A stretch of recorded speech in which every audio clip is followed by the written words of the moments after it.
चलिए। नमस्कार दोस्तों, हमने यहाँ पर एक न्यूरो रिहेबिलिटेशन सेंटर की ओपनिंग की है। ये कंफर्ट न्यूरो रिहेबिलिटेशन सेंटर है जिसमें पैरालिसिस और न्यूरोलॉजिकल पेशेंट्स का इलाज किया जाता है। तो हमारे पास क्या क्या मॉडलिटीज है, उसमें एक मॉडलिटी का आज हम इंट्रोडक्शन आपको करवाएंगे।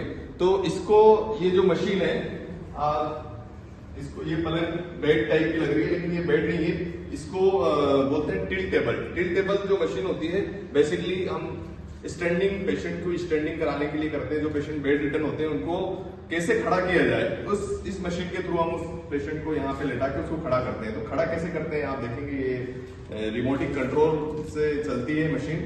तो अगर हम पेशेंट खड़ा नहीं हो पा रहा है और काफी टाइम से बेड पे है तो हम इस पे पेशेंट को लेटाते हैं और हमारे हाथ में एक रिमोट है।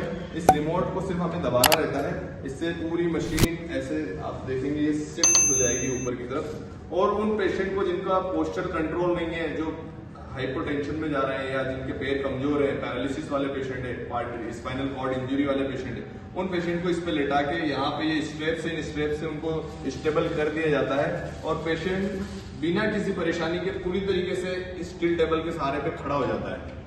खड़े होने के फायदे ये है कि पेशेंट जब खड़ा होता है तो उसके पैर की स्टेबिलिटी, उसके पोस्चरल, उसकी कमर की स्टेबिलिटी और उसमें काफी कुछ सुधार देखने को हमें मिलता है। क्योंकि पेशेंट अगर लेटा रहता है तो धीरे धीरे उसकी मसल वेस्टिंग हो जाती है।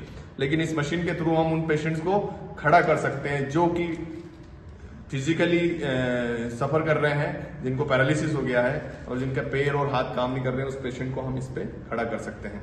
तो ये एक जादुई मशीन है उन पेशेंट्स के लिए जो इस टाइप की कंडीशन, पैरालिसिस वाली पेशेंट कंडीशन से सफर कर रहे हैं। इस मशीन को बोलते हैं टिल्ट टेबल। Thank you.